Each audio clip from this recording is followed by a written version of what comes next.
میرے اپنے پاپا کے گلے میں باہیں ڈال کر خوشی سے جھومتی ہوئی کارڈ لے کر ڈرائیور کے ساتھ ڈریس لینے چلی گئی۔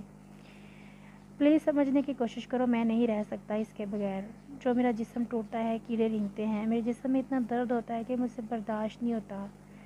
اس درد سے تو بہتر ہے کہ میں مر جاؤں، اور زیادہ بہتر ہے کیوں نہیں مجھے مرنے دیتے؟ جب تم لوگوں کو سب پتہ ہے تو کیوں میرا تماشا بنا رہے ہو؟ یا تو مجھے مرنے دو یا مجھے نشہ دے دو پلیز۔ پہلے تو اس لڑکی کے بغیر نہیں رہ سکتا تھا، اب تو نشے کے بغیر نہیں رہ سکتا۔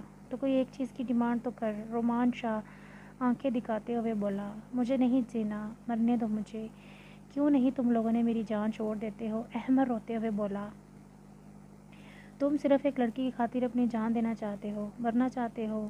وہ کل کی آئی ہوئی لڑکی تمہارے لیے اتنی خاص ہوگی کہ تمہیں نہ تو اپنی بوڑھی ماں نظر آ رہی ہے اور نہ اپنی جگری یار، لعنت ہے تیری جوانی پر۔ ہاں، نہیں نظر آ رہی مجھے میری بوڑھی ماں، اور نہ مجھے نظر آ رہے ہو تم لوگ۔ تم میرا پیچھا کیوں نہیں چھوڑتے ہو؟ کیوں ہر جگہ سائے کی طرح میرے پیچھے پہنچ جاتے ہو؟ اپنی آواز بند کرو اور چلو میرے ساتھ گاڑی میں بیٹھو۔ رومان شاہ احمر کو ہاتھ سے کھینچتے ہوئے گاڑی میں بٹھا رہا تھا۔ رومان شاہ، مجھے نہیں جانا تمہارے ساتھ۔ احمر گاڑی سے باہر نکلنے کی کوشش کر رہا تھا۔ دیکھتا ہوں کیسے نہیں چلتے تم میرے ساتھ۔ رومان شاہ نشے میں ٹوٹے ہوئے احمر کو سیٹ پر بٹھائے ہوئے سیٹ بیلٹ باندھ کر دوسری طرف سے ہوتا گاڑی میں آ کر بیٹھ گیا اور گاڑی سٹارٹ کرتا ہوا ہاسپٹل کی طرف چل پڑا۔ احمر رومان شاہ کا بہت اچھا دوست تھا، اور رومان شاہ، احمر اور شہزیب تینوں بیسٹ فرینڈز تھے۔ اسکول لائف سے لے کے کالج تک ان تینوں نے اکٹھے پڑھائی کی تھی۔ ان دونوں میں لاجواب کیمسٹری اور دوستی تھی۔ تینوں ایک دوسرے کے ساتھ بہت ہی اچھا ٹائم اسپینڈ کیا کرتے تھے۔ یونیورسٹی میں ان کی دوستی کے چرچے ہوا کرتے تھے۔ مگر پھر احمر کی زندگی میں ایک لڑکی آئی جس کو احمر نے بہت پیار کیا۔ احمر اس کو لے کے بہت سیریس تھا، وہ اس سے شادی کرنا چاہتا تھا، مگر اس لڑکی نے احمر کو صرف ٹائم پاس کے لیے رکھا ہوا تھا۔ عریشہ ایک بہت ہی امیر خاندان سے تعلق رکھتی تھی، جس کے ماں باپ زیادہ تر ملک سے باہر ہی پائے جاتے تھے، اور یہاں پر وہ اکیلی خوب عیاشی کیا کرتی تھی۔ یونیورسٹی میں صرف وہ لڑکوں سے دوستیاں نبھانے کے لیے ہی آیا کرتی، مگر احمر اس کے عشق میں اس قدر مبتلا تھا کہ اسے اس کی کوئی بھی چیز نظر نہیں آتی تھی۔ حالانکہ شاہ زیب اور رومان شاہ نے اسے بہت سمجھایا کرتے تھے، یہ لڑکی تمہارے لیے ٹھیک نہیں ہے، مگر احمر کے سر پر عریشہ کا عشق کا سر چڑھ کر بولتا تھا۔ کئی بار ان تینوں میں جھگڑا بھی ہوا عریشہ کو لے کر، مگر احمر اس کو چھوڑنے کے لیے تیار نہیں تھا۔ کرتے کرتے وہ لڑکی احمر کو اس مقام پر چھوڑ کر چلی گئی تھی کہ اب احمر خود کو نشے کی لت میں لگا کر عریشہ کو بلانے کی کوشش کرتا۔ کتنی بار اس نے خودکشی کرنے کی کوشش کی، مگر ہر بار رومان شاہ موقع پر پہنچ کر اسے بچا لیتا تھا۔ رومان شاہ اپنے یاروں کے لیے بہت مفلس تھا، دوستوں کے لیے جینے والا انسان تھا رومان شاہ، تو بھلا ایسے وقت میں وہ اپنے بیسٹ فرینڈ کو کیسے اکیلا چھوڑ سکتا تھا؟ احمر یار، تجھے سچ میں اپنی بوڑھی ماں نظر نہیں آتی، جس کے جینے کا واحد سہارا صرف اور صرف تو ہے؟ پتہ ہے وہ مجھے فون کرتے ہوئے کس طرح سے تڑپ کر روتے ہوئے مجھے بتا رہی تھی کہ تم نے پھر سے خودکشی کرنے کی کوشش کی۔ رومان، میں کیا کروں، میرے دماغ سے عریشہ نہیں جاتی، میں اس کو بلانے کی بہت کوشش کرتا ہوں، جتنی کوشش کرتا ہوں وہ اتنی زیادہ مجھے یاد آتی ہے، اور اس کو بلانے کے لیے میں نشہ کرتا ہوں، اس کو بلانے کے لیے میں مرنا چاہتا ہوں۔ احمر بے بسی کے ساتھ روتے ہوئے شرمندہ انداز سے آنکھیں جھکائے ہوئے بیٹھا تھا۔ رومان، تو میرا یار ہے نا، مجھے عریشہ لا دو، میں تجھ سے وعدہ کرتا ہوں میں نشہ چھوڑ دوں گا۔ احمر بہت اہم امید بھری نظروں سے گاڑی چلاتے ہوئے رومان شاہ سے بول رہا تھا۔ رومان شاہ ان تینوں کی ٹولی میں اس ٹولی کی جان تھا، وہ اپنے یاروں کے لیے کچھ بھی کر گزرنے کا جذبہ رکھتا تھا۔ ٹھیک ہے، تم وعدہ کرو کہ تم اپنا علاج کرواؤ گے، اور وہ بھی اچھے طریقے سے، اور دوبارہ کبھی اپنی جان لینے کی کوشش نہیں کرو گے، تو رومان شاہ یہ وعدہ کرتا ہے کہ عریشہ کو واپس تمہاری زندگی میں ضرور لے کر آئے گا۔ رومان شاہ، میں وعدہ کرتا ہوں میں اپنا علاج ٹھیک سے کراؤں گا، بس تم مجھے میری عریشہ لا کر دے دو۔ رومان شاہ وعدہ کرتے ہوئے اسے ہاسپٹل کے اندر لے آیا۔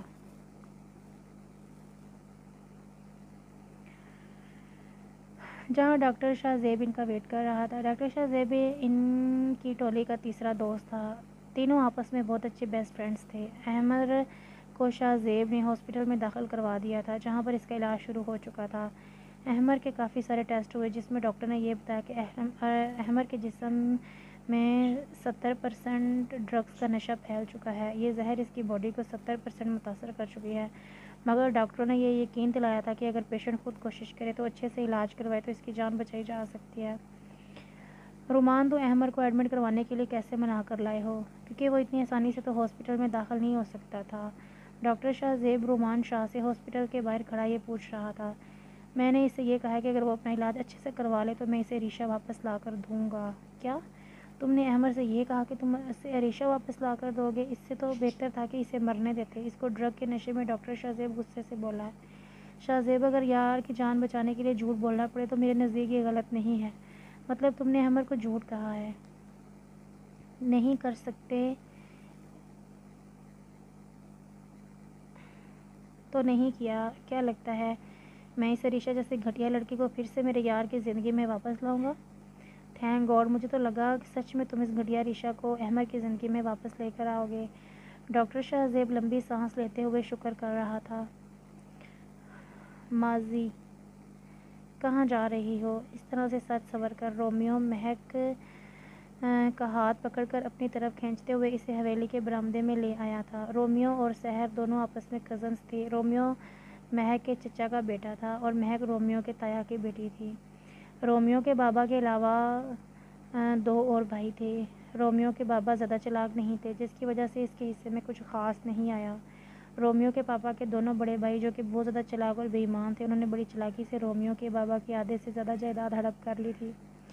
رومیو بھی اس قابل نہیں تھا کہ وہ اپنے باپ کے ساتھ کندھا لگا کے کھڑا ہو سکتا، وہ بھی میٹرک کے پیپر دے رہا تھا۔ رومیو کا بابا اکثر بیمار رہنے لگا تھا۔ رومیو کی ماں اکثر رومیو کے بابا سے یہ شکایت کرتی کہ تمہارے بھائیوں نے میرے بیٹے کے حصے کی جائیداد پہ قبضہ کر لیا ہے، وہ آپ کچھ نہیں بولتے۔ رومیو کے بابا بہت صبر سے جواب دیا کرتے کہ بیگم یہ دنیا کا مال ہے، دنیا میں ہی رہ جانا ہے، آخرت میں صرف اپنے اعمال ہی لے کر جانے ہیں، تو اس لیے دنیا کی فکر مت کرو۔ مجھے یقین ہے میرا بیٹا اس قابل ضرور بنے گا کہ وہ اپنی محنت بل بوتے پر اپنا نام کما لے گا، تم ہمارے بیٹے کی فکر نہ کیا کرو۔ مگر رومیو کی ماں اکثر اس بات پہ ناراض ہوتی کہ ہمارا بیٹا ہی نہیں ہماری ایک بیٹی بھی ہے، اس کو کل کو ہم جب اس کی شادی کریں گے تو کیا اسے خالی ہاتھ رخصت کر دیں گے؟ رومیو کے بابا اس بات پر بھی بڑے تحمل سے جواب دیا کرتے بیگم اگر اللہ تعالیٰ نے ہمیں بیٹی دی تو اس کے نصیب بھی اس ذات نے ضرور لکھے ہوں گے، تم ہماری بیٹی کے لیے پریشان نہ ہو، خدا اسے میرے جیسا ہم سفر دے تو اسے کچھ بھی دینے کی ضرورت ہی نہیں پڑے گی۔ اس بات پر رومیو کی ماں چپ ہو جایا کرتی تھی، کیونکہ یہ سچ تھا کہ رومیو کے بابا نے رومیو کی ماں کو بہت پیار اور عزت سے رکھا تھا، حالانکہ رومیو کی ماں ایک بہت ہی غریب خاندان سے تعلق رکھتی تھی۔ رومیو کی ماں یتیم تھی، اس کے ماں باپ مرے ہوئے تھے اور دادی نے اس کو پالا تھا، جس کی وجہ سے رومیو کی ماں کچھ بھی جہیز میں نہ لے کر آئی تھی۔ مگر ایک شادی ہی میں رومیو کے بابا نے اسے دیکھا تو وہ اسے بہت پسند آ گئی اور اس نے آ کر اپنے باپ سے ضد کی کہ مجھے اس لڑکی سے شادی کرنی ہے۔ بس شاید یہ شادی ہی رومیو کے بابا کے لیے سزا بن گئی تھی، کیونکہ نہ تو رومیو کی ماں اس کے دادا کی دوسری بہو کی طرح خاندانی تھی، نہ ہی امیر اور نہ ہی دوسری بہوؤں کی طرح پڑھی لکھی تھی۔ رومیو کی ماں بہت ہی سادہ مزاج اور نیک عورت تھی، جس کی وجہ سے ہمیشہ وہ سب سے الگ تھلگ ہی رہی۔ اس نے کبھی بھی گھر والوں سے شکوہ شکایتیں لڑائی جھگڑے نہیں کیے تھے، بس کبھی دل بھر جاتا تو اپنے شوہر سے دل کی بھڑاس نکال لیتی۔ اسے کبھی بھی گھر کی بہو ہونے کا مان نہیں دیا گیا۔ زندگی کا سفر یوں ہی کٹتے گیا، مگر رومیو کے بابا نے ہمیشہ رومیو کی ماں کو بہت محبت دی اور اسے کبھی اس کا پچھلا یاد نہیں آنے دیا۔ اسی لیے رومیو کی ماں سچ میں اپنی بیٹی کے لیے اپنے شوہر جیسا ہی ہمسفر خدا سے مانگتی تھی۔ رومیو کو اپنے تایا کی بیٹی مہک بہت پسند تھی، مگر مہک رومیو کو منہ نہیں لگاتی تھی۔ اس وجہ سے نہیں کہ رومیو خوبصورت نہیں تھا، رومیو خوبصورتی کے لحاظ سے خاندان کا سب سے خوبصورت لڑکا تھا، مگر رومیو کے پاس اس کے بابا کی جائیداد نہیں تھی اور نہ ہی گھر میں رومیو کے بابا کی وہ حیثیت تھی جو ان کے دونوں کے تایا کی تھی۔ اس لیے رومیو کو بھی مہک ہمیشہ ڈیگریڈ ہی کرتی تھی، مگر رومیو ہر بار اپنے دل سے مجبور ہو کر سحر کے قریب ہوتا تھا۔ آج بھی مہک جب تیار ہو کر دوسری حویلی جا رہی تھی، دوسری حویلی میں مہک کے ننیال والے رہتے تھے۔ مہک کے ماموں بھی کافی نکچڑے تھے، ان کو بھی کافی مان تھا اپنی دولت پر۔ چھوڑو میرا ہاتھ، مجھے دوسری حویلی جانا ہے، مہک رومیو سے اپنا ہاتھ چھڑاتے ہوئے بولی۔ دوسری حویلی اتنا سج کر جانے کی کیا ضرورت ہے؟ رومیو کو سحر کا یوں سجنا بہت برا لگتا تھا، مہک بہت ہی زیادہ فیشنیبل تھی۔ رومیو تم اپنے کام سے کام رکھا کرو، میں تمہیں ایسا کوئی حق نہیں دیا کہ تم مجھ سے سوال جواب کرو، اور نہ تو میرے باپ اور نہ بھائی، سمجھے تم؟ مہک تم مجھ سے اس الفاظ میں بات مت کیا کرو، میرے جذبات سے تم واقف ہو نہ واقف ہو نہیں ہو جو اتنے معصوم بن کر مجھے باپ اور بھائی ہونے کا طعنہ دے رہی ہو۔ میں تمہارے ساتھ کیا رشتہ بنانا چاہتا ہوں تمہیں بہت اچھی طرح پتہ ہے تم میرے ساتھ کون سا رشتہ بنانا چاہتے ہو، مگر مجھے تمہارے ساتھ ایسا کوئی رشتہ نہیں بنانا، کہ تمہارا اسٹیٹس مجھ سے میچ نہیں کرتا، تمہاری حیثیت ہی کیا ہے ہماری حویلی میں نوکروں کی طرح ہو۔ مہک نے آنکھیں گھما کر ناگواری سے رومیو کی طرف دیکھتے ہوئے کہا، مہک میں تم سے بہت پیار کرتا ہوں، اور یار مجھے ایک بار پڑھائی مکمل کر لینے دو، میرا وعدہ ہے کہ میں بہت محنت کروں گا، میں اتنا پیسہ کماؤں گا کہ تمہاری سب خواہشیں پوری کر سکوں، پلیز مجھے تھوڑا وقت دو۔ رومیو مہک کا ہاتھ پکڑے ہوئے کھڑا تھا۔ پلیز رومیو، یہ مجنوں کے جیسی باتیں مجھ سے مت کیا کرو، نہ تو میں تمہیں ٹائم دے سکتی ہوں اور نہ ہی تمہارا ویٹ کر سکتی ہوں، میرے پاس تم سے بہتر آپشنز موجود ہیں، تو میں کیوں تمہارا ویٹ کروں، ایسی کیا خاصیت ہے تم میں؟ مہک کی نظر اس کے ماموں کے بڑے بیٹے شاذم پر تھی، جو ابھی بھی باہر سے پڑھ کر آیا تھا۔ شاذم خود بہت ہی سلجھی ہوئی پرسنالٹی کا مالک تھا اور رومیو کو بہت اچھا دوست بھی، جس کو مہک میں کوئی انٹرسٹ نہیں تھا، مگر مہک کو اس کے پیسے اور اس کے اسٹیٹس بہت اچھا لگتا۔ اس وقت بھی وہ میک اپ سے لت پت ہو کر ٹائٹ کپڑے پہنے ہوئے بڑی حویلی صرف اسی لیے جا رہی تھی کہ وہ شاذم پہ ڈوری ڈال سکے۔ رومیو، جو مہک کے لیے بہت سیریس تھا، اس مہک کا یوں سچ سمجھ کر ٹائٹ کپڑے پہن کر جانا زہر لگتا تھا، مگر وہ مہک کی بکواس کے آگے بے بس ہو کر چپ کر جاتا۔ مہک، آ جاؤ، یہاں کھڑی کیا کر رہی ہو بیٹا، اپنے اسٹیٹس کے لوگوں کے ساتھ اٹھا بیٹھا کرو۔ مہک کی ماں دور کھڑی ہوئی مہک اور رومیو کو ساتھ کھڑا دیکھ رومیو پر طنز مارتے ہوئے مہک کو بلا رہی تھی۔ رومیو غصے سے اپنی بڑی تائی کو دیکھتے ہوئے سیڑھیاں چڑھ کے چھت پہ آ گیا، کیونکہ اگر گھر کے اندر جاتا تو اس کی ماں اور بہن فوراً ہی بھانپ لیتی کہ رومیو کو کسی نے کچھ کہا ہے، تو وہ بہت پریشان ہو جاتی ہے، اور رومیو کی پریشانی کی وجہ نہیں بننا چاہتا تھا، کیونکہ رومیو کی ماں کی زندگی میں پہلے ہی بہت پریشانیاں تھیں اور وہ مزید انہیں بڑھانا نہیں چاہتا تھا۔ رومیو چھت پہ جا کر کتنی دیر یوں ہی اداس سا ہو کر آسمان کی طرف دیکھتا رہا۔ رومیو کے گھر والوں کا یہ رویہ اسے کمزور نہیں کرتا تھا، بلکہ ان کے رویوں کی وجہ سے رومیو کا خود کے پیروں پر کھڑے ہونے کا جنون بڑھ جاتا تھا، وہ ہر ٹھوکر کے بعد خود کو اور مضبوط کر کے کھڑا ہو جاتا۔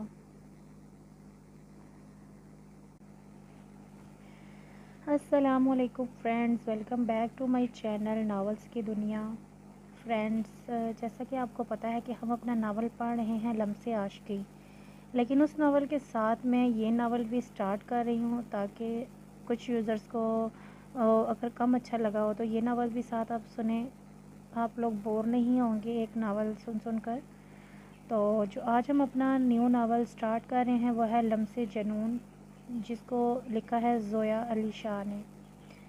آئی ہوپ کہ آپ کو یہ ناول بھی اچھا لگے گا، تو آپ کا ٹائم ویسٹ کیے بنا ہم اپنا ناول سٹارٹ کرتے ہیں۔ ناول سٹارٹ کرنے سے پہلے آپ لوگ میرا چینل سبسکرائب کریں اور لائک کریں تاکہ آپ کو میری ہر ویڈیو بآسانی مل سکے۔